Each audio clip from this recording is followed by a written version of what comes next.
field, and my partner Michelle's not here. Batman without the Robin right now. But it's cool. We both did it together. This is Mongolia. We're doing a presentation on Mongolia. And honestly, the first thing when I thought it was Mongolian was just a whole bunch of tribal people and the animal, the yak. But actually, they don't have that in that country. So I was off, but I actually learned a lot. And first and most famous person you'll ever think of, especially for us, for our opinion, is Genghis Khan. And his real name actually was Genghis Temujin. And I don't think I pronounced that right. But based in Mongolia, how it is like they don't have last names. They'll have a first name. They'll take like the father's first name. So my name in Mongolia would be Deron Donald. And so that was his last name was like Temujin because that was his father's first name. But his father was killed in a battle or something like that back in when he was alive actually. And the chieftain of another tribe took him and rose him as his own after he killed him. But like at that time, Genghis Khan was about like 18 or 20 or something, somewhere around there. So he wasn't there that long. But anyway, that's how he got the name Khan. And he is known for conquering most of northern Asia and Europe. And actually, the Mongolian Empire was actually the biggest empire in history in terms of land mass. But obviously, with later empires, more people have showed up, and numbers can be twisted. But they are the biggest empire in history. And most of his raids, actually, people thought it was just he wanted land and he wanted to take over more. But since he was growing, the number of people that was under him was growing. Most of his raids was because just so he can get more food to feed all his people. So that was something different. So I know when he raided into more of China a little bit, he actually his main reason was for rice fields and things like that, so he can feed more of his people.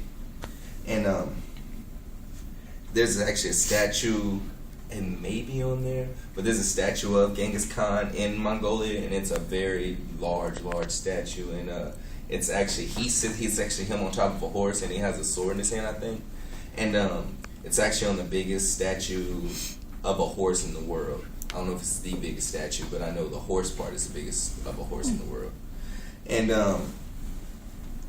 his actually cause of death was unknown, and his birthplace, and his burial place was actually unknown. He's actually buried in an unmarked grave, and all they can know is it's somewhere around where he was born at. So it's a big guess. And actually, if you see the second person right here, Sabutai, I can't pronounce his name. He was actually Genghis Khan's best general, and like he was a strategic general. He was really smart. He's way above in front of his time, and the reason why he was so smart is because he'll think of a war tactic, then he'll think of a counter to that he knew that his enemies would do. So he'd think of a counter to that. So he'd always stay a step ahead of everyone. So he's actually a pretty smart dude. And out of this warrior culture, they would actually they developed today. Their top 3 sports are wrestling, horse racing, and archery. And that's because of their aggressive culture they had back then, and it kind of just went down the line to the guys today.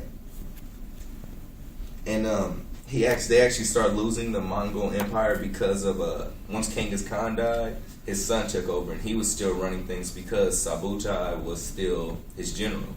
And then his grandson came in at this point. Sabutai was about 70 years old, and he didn't want to deal with him anymore, so he actually sent him to China just to exile him pretty much. And then everyone started catching up because his grandson wasn't as smart, and so he started losing his empire, and eventually they became down to what Mongolia is now.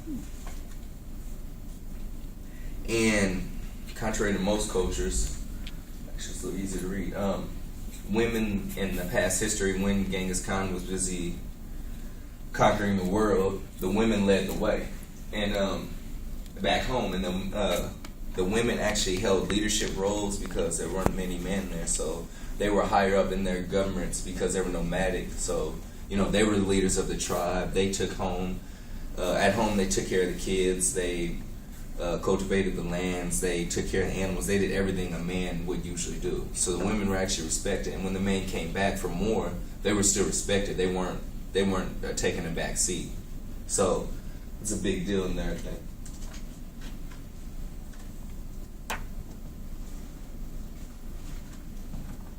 So, just a quick little fact that even though the Great Wall of China is in China and on the border, it was actually the Great Wall of China is about right down in here, and it's actually to protect them from the Mongolian raids because Mongolia was so powerful then. China just had to protect itself.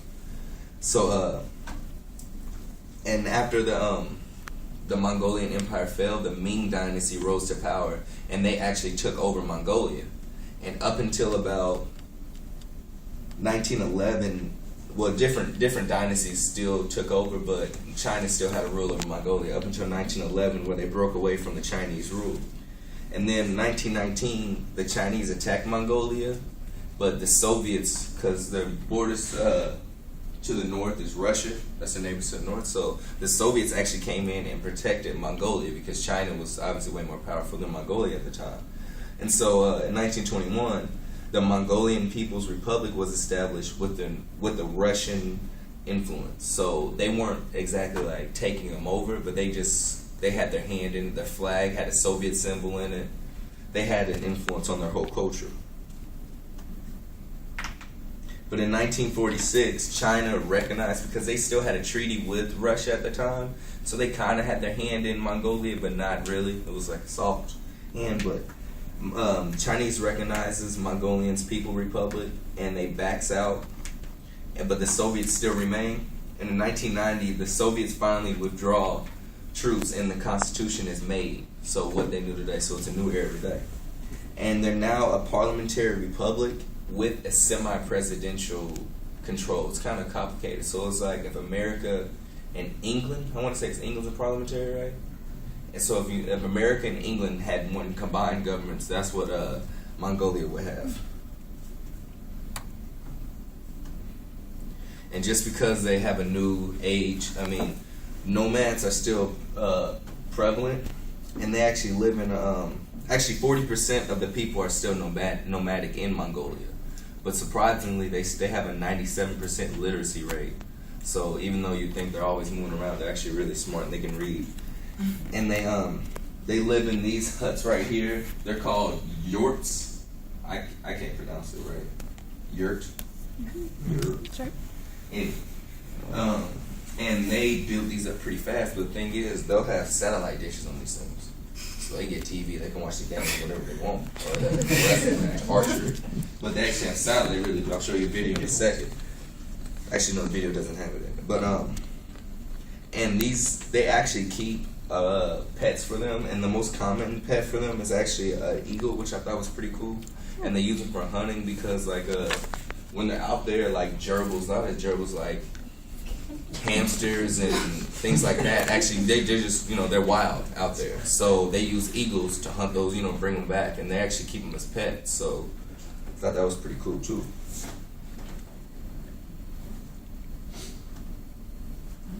And since they have such extreme climates up there, because like I said, Russia borders them to the north, and the Gobi Desert is the biggest desert in Asia, and majority of it is in Mongolia. So they have a lot of different climates. They'll have extreme frigid, not cold, but everything said frigid climates to the north. Then the Gobi Desert will have it'll be hot, but it could also be freezing cold at night and things like that. And actually, they say it's a big tourist attraction. People are walking the Gobi Desert because it's not as bad as other deserts. And they have a lot of dinosaur fossils out there. So tourists just literally walk by and just pick up a dinosaur leg bone or something. I don't know, but they pick up dinosaur bones. But since extreme climates, it creates different meals out there, and they're high in meat and dairy products and animal fats. So a lot of the time they'll make a lot of like this right here is a soup, or I think it's a dumpling meal. But like they have vegetables, but not a high diet in vegetables because it's such extreme climates. It's hard for vegetables to grow.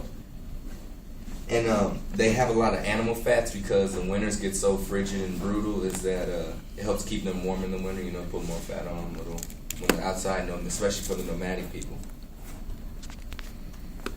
And in the extreme north climate, in the mountains and stuff, they obviously have a lot of snow animals. And one of the most prominent is the snow leopard, and they have the second largest population of snow leopards in the world, because they can survive in that climate easily. And their clothing actually is a traditional dress. It's called a deal, a D-E-E-L. I hope I pronounced that right. All these are one piece. It's a one-piece simple pattern, so it's kind of like a robe. It's kind of like what we see in movies or what we think is, most Asian countries, but it's actually more native just to them. And they have a sash across the middle going here, and it could be different colors. They may be at a party or something like this, but usually they have different types of deals for different occasions. And it's usually typically always has a button and some type of a design up here. All these are the same, so they might all be at the same, or it's all maybe a special event. They may not just be out to dinner or something like this. And it's mostly actually worn by nomads. And then, let me get out of this real quick. I got a little video to show about the capital and like how they're not all just tribal type of people. Let me see if I pronounce the name real quick. Hold on. Nope. Ulaanbaatar. Huh? Ulaanbaatar. Okay. And this is the capital city.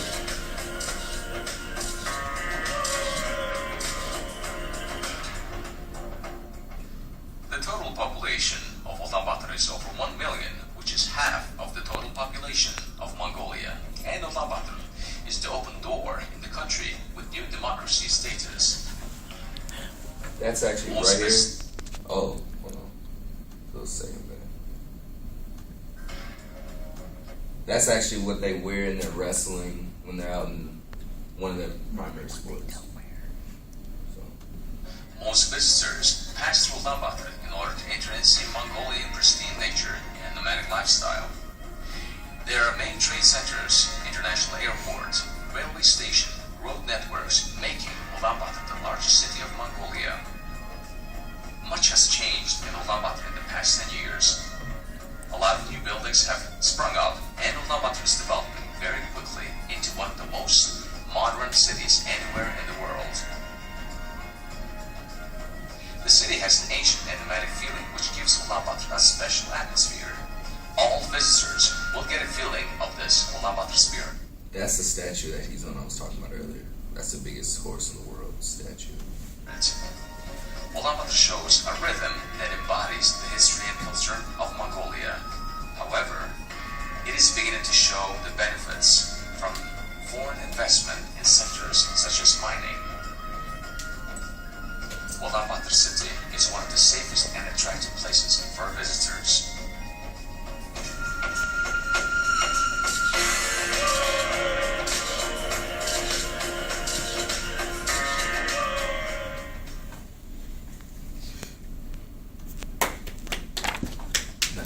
Oh, I'm still doing this. my bad. But yeah, that was the capital city, and it holds almost 27% of their population, and it's rising. And it's mostly all of it's urbanized now. And actually, this is the most popular building. I'm not sure what it's called, but I actually thought it was in Dubai, but now I realize it's there. So I didn't realize that Mongolia had all this. And what they wear in actually the capital city, they're actually getting more of a Euro style in. It's not as the deal that I showed you before. That's mostly for nomadic. So they actually dress. If you saw in the video, there's actually a guy dancing. He had on, newer clothes. But that was that.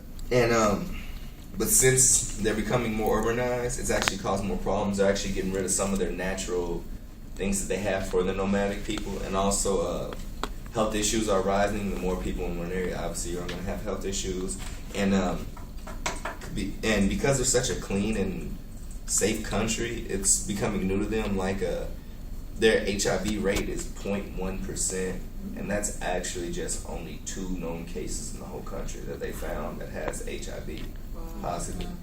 So they're actually a really clean country, but they think it's rising because of this city, mostly because it's the majority of the people here, but there's other cities that are popping up now, and STD rates are rising to them now because of that.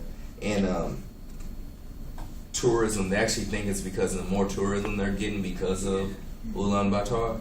Tourists are bringing in STDs and diseases, and then they give it to the people there, and then it spreads. And those are actually on the slide.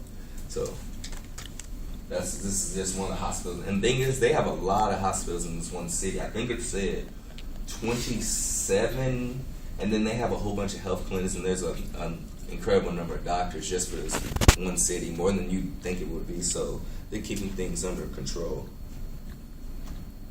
And then a couple of quick facts about Mongolia is the flag right here. This is obviously, the flag in the country is not what the flag looks like. But the red colors in the flags actually represent them surviving the harsh climates that they have in their country. The blue just represents the blue sky. And the symbol actually, I'll go back to it in my first slide. Actually, it's the same thing. But the symbol actually represents the sun, the moon, earth, water, and the yin-yang symbol. So it'll be sun, moon, I think that's earth and water, I'm not sure exactly. But then the yin-yang symbol's right there. And that just represents their country a little bit more. And like I said, wrestling, horse racing, and archery are actually the 3 top sports in that country. And the odd thing about that is horses aren't called by names, they're just called by color. So if I was talking to you guys had a brown horse and I had a white horse, but like, how's your brown horse doing? That's how they say it. And that was something that stood out in a lot of the research I did. And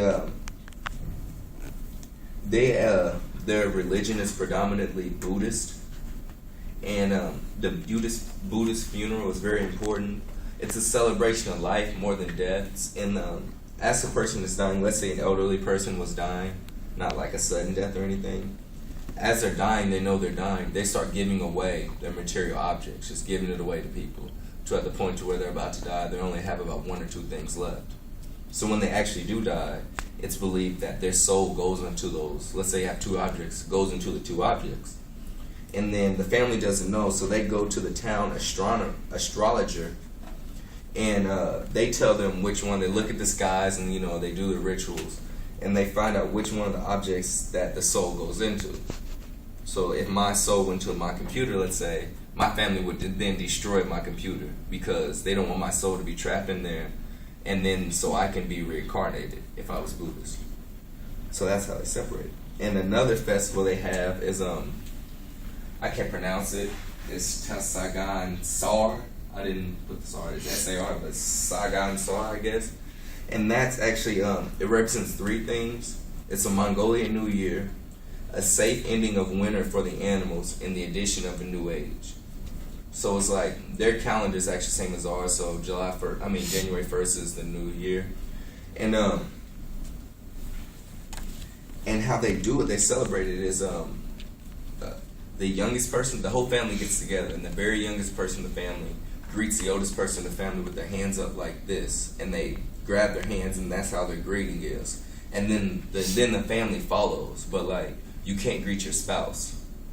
That's a big no-no. So if you're there with your wife, your whole family, you can't greet your wife. You greet everyone else in the family, but you don't greet her. In America, she'd be mad, but there, it's life. And then on this day, they only eat white foods. So rice and dairy products, anything white, because it's supposed to represent everything's supposed to be clean for the new year. You wear new clean clothes, you get shower up, you get clean as you want to be.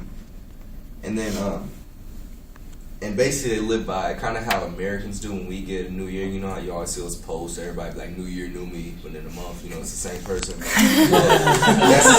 That's kind of how they do. It's like new year, new me, new beginning, new starts for everyone. And then they also go, because obviously the animals is a big deal. And then like how it's similar to our Groundhog Day, when the groundhog sees a shadow. Oh, it's supposed to be, 6 more weeks of winter, and not supposed to be, I forgot how it is. I don't really pay attention to it.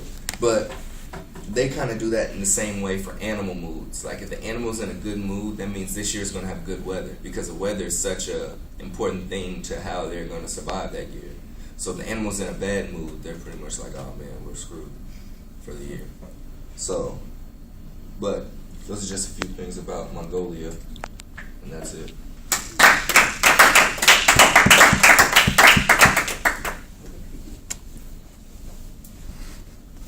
Any questions? Covered it all, Mary. Yeah, that was good. Great job.